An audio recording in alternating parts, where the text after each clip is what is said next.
So ito na po lahat guys, yung setup natin sa pagluluto at i-repair ko na lahat para tuloy-tuloy na yung pagluluto natin.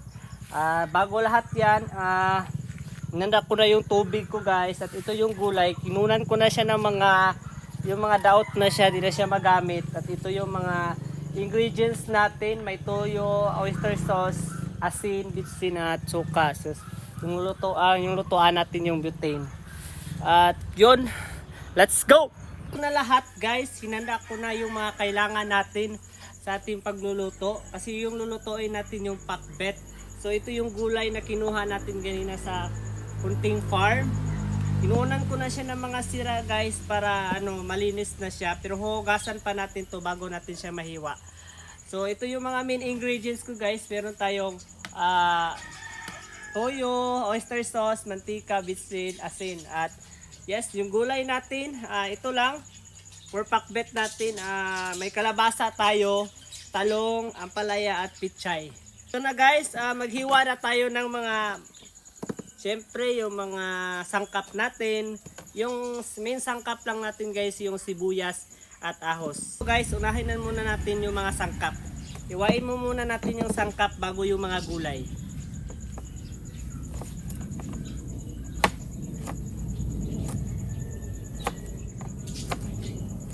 Tapos ko na mahiwa ang sangkap guys at isunod na natin yung mga gulay natin.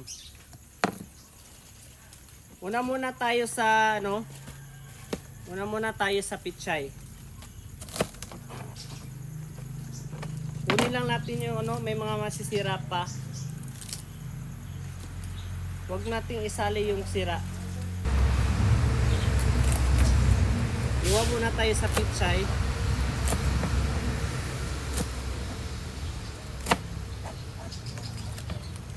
Tapos ko na nahiwa yung mga pichay guys at nagdagdag din ako ng isang bowl para sa gulay natin na talong at kalabasa at okra. Sunod na natin yung talong.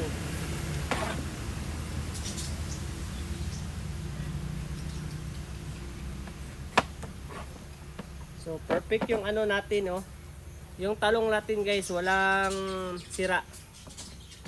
So ang ganda.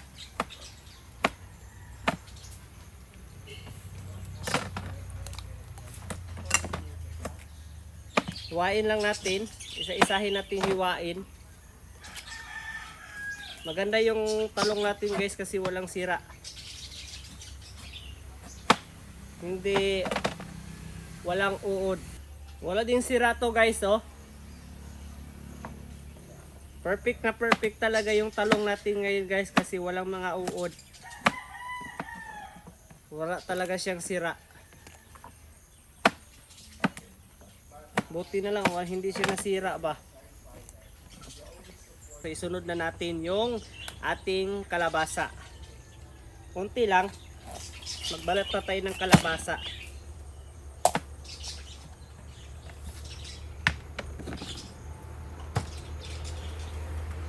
So yun lang natin. Kunin lang natin ito kasi para di masisira yung gulay natin.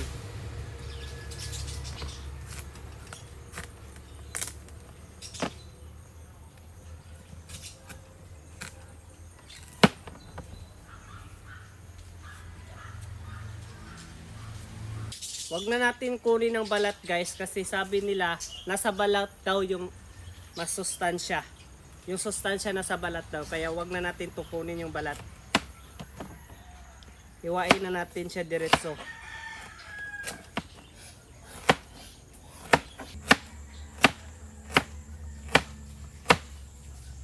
So ito na guys, nahiwa ko na lahat.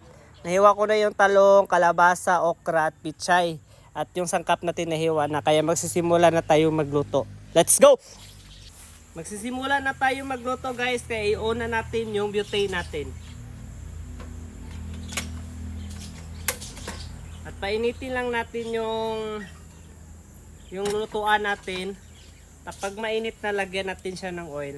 Yung gamit natin ng oil is coconut oil. Tumainit na siya guys. Lagyan na natin ng oil. Yan. At wag natin masyadong lakasan yung yung konting ano lang, apoy lang. Baka masunog yung ano natin, yung gulay. Ayan. Ayan na guys, mainit na siya. Lagay na natin yung guys, yung sangkap natin. At ito na siya. Ayan. So, ayan, okay na yan guys. Pag mag brown na ilagay na natin yung gulay.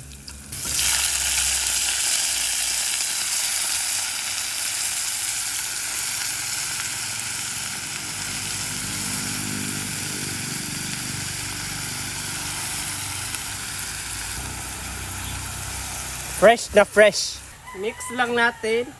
Mix lang natin siya guys kasi parang ano siya. Medyo madami-dami pa. Pero ano pa yan guys, mukupos pa na siya. Takpan lang muna natin.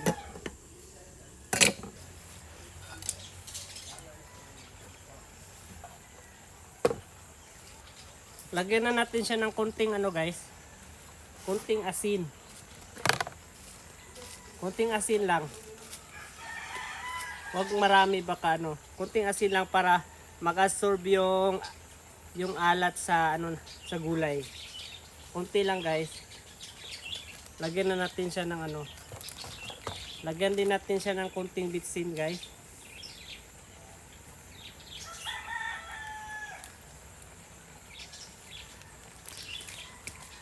Lagyan natin siya ng konting bitsin.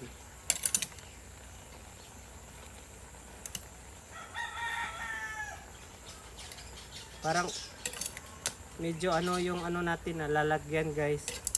Medyo maliit lang. Medyo may kaliitan yung lalagyan natin. Kasi medyo madami kasi yung gulay natin. Pero mukupos pa kasi to eh. Kaya wait lang natin.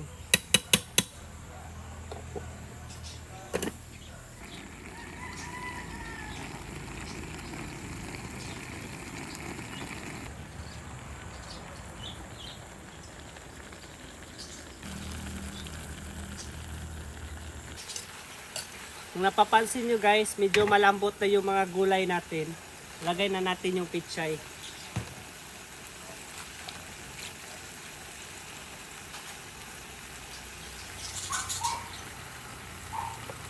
Lagay na natin yung pichay guys. Medyo madami yung pichay natin.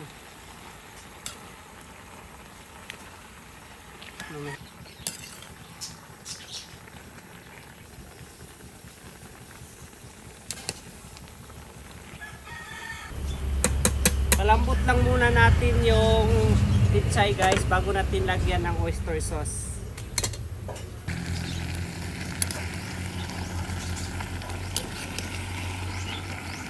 Medyo malambot na siya guys.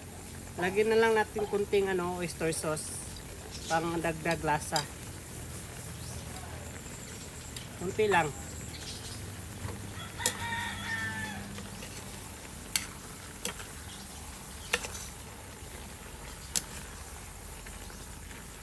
Lagyan din natin kunting tuyo.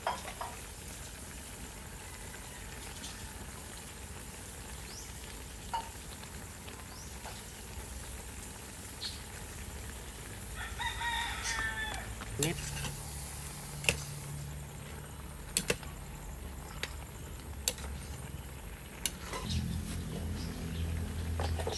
Tikman natin ulit guys kung masarap ba siya.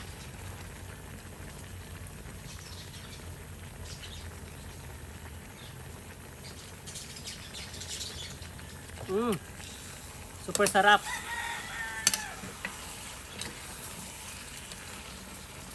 Super sarap guys.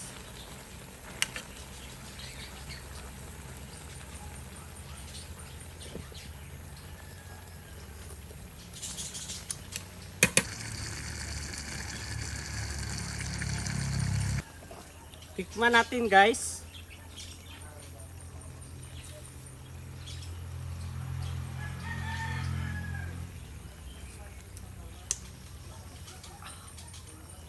Sarap. Super sarap guys.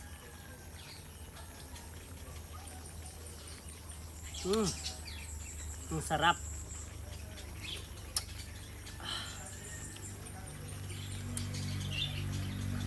Uy.